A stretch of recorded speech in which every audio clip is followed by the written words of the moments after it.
ടെക്നോളജിയുടെ ഒക്കെ ഒരു പോക്കേ ഞാനാണെങ്കിൽ നമ്മൾ പൊതുവെ എയർപോർട്ടിൽ പോകുന്ന സമയത്ത് യൂഷ്വലി ഉള്ളിൽ കയറിയിട്ടൊക്കെ ചെക്ക് ഇൻ ചെയ്യുള്ളൂ. അല്ലാണ്ട് വെബ് ചെക്കിനും ചെയ്യാൻ പറ്റും. പക്ഷേ കുറച്ച് കാലങ്ങളായിട്ട് ഞാൻ കെമ്പഗോഡയിൽ ബാംഗ്ലൂർ എയർപോർട്ടിൽ നിന്ന് ട്രാവൽ ചെയ്യുന്ന സമയത്ത് ഇപ്പം ഡിജി യാത്ര തുടങ്ങിയേക്കാണ്.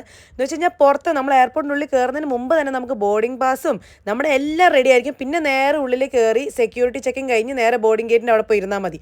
ഞാനാണെങ്കിൽ സെക്യൂരിറ്റി ചെക്കിങ്ങിന് ഒരു വലിയ ക്യൂ നിന്ന് മുന്നിലെത്തിയപ്പോൾ എന്നോട് സെക്യൂരിറ്റി പറയാം, ഇത് ഡിജി യാത്രയുടെ ക്യൂ അല്ല മാഡം, Q6 പോകണം. അത് അപ്പുറത്തേക്ക് പോയി പിന്നെ ഞാൻ ക്യൂ നിന്നിട്ടൊക്കെയാണ് കയറിയത്. അപ്പോൾ അതിന് ശേഷം പിന്നെ വിശന്നപ്പോൾ കുറച്ച് ഒരു ഒരു വെറുതെ പ്രഹസനമാണ്. എയർപോർട്ടിൽ പോയി കഴിഞ്ഞാൽ നമുക്ക് കുറച്ച് പ്രഹസനം കാണിക്കണമല്ലോ. അതുകൊണ്ട് വെറുതെ ഒരു ആവശ്യമില്ലാണ്ട് സ്റ്റാർബക്സിൽ പോയിട്ട് കുറച്ച് കാശ് പൊട്ടിച്ചു. അപ്പോൾ എനിക്ക് കുറച്ച് സമാധാനമായി. അവിടെ നിന്ന് കുറച്ച് ഫുഡും കഴിച്ച് ഇറങ്ങി. പാട്ടുകാരായ അഫ്സലും നിഷാദും അങ്ങനെ കുറേ പാട്ടുകാരുണ്ടായിരുന്നു കേട്ടോ ഞങ്ങളുടെ ഫ്ലൈറ്റിൽ. ഐ തിങ്ക് അവരെന്തോ പ്രോഗ്രാമിന് പോയായിരുന്നു എന്ന് തോന്നുന്നു. അങ്ങനെ ഞങ്ങൾ കയറി. എൻ്റെ അപ്പുറത്ത് ഇപ്പുറത്ത് ഒരു ആൻറ്റി ഒരു അങ്കിളും അപ്പുറത്ത് ഇപ്പുറത്ത് ഇരിപ്പുണ്ടായിരുന്നു. അങ്ങനെ ഫ്ലൈറ്റ് കഴിഞ്ഞ് പോയി. അപ്പോൾ ടെക്നോളജിയേ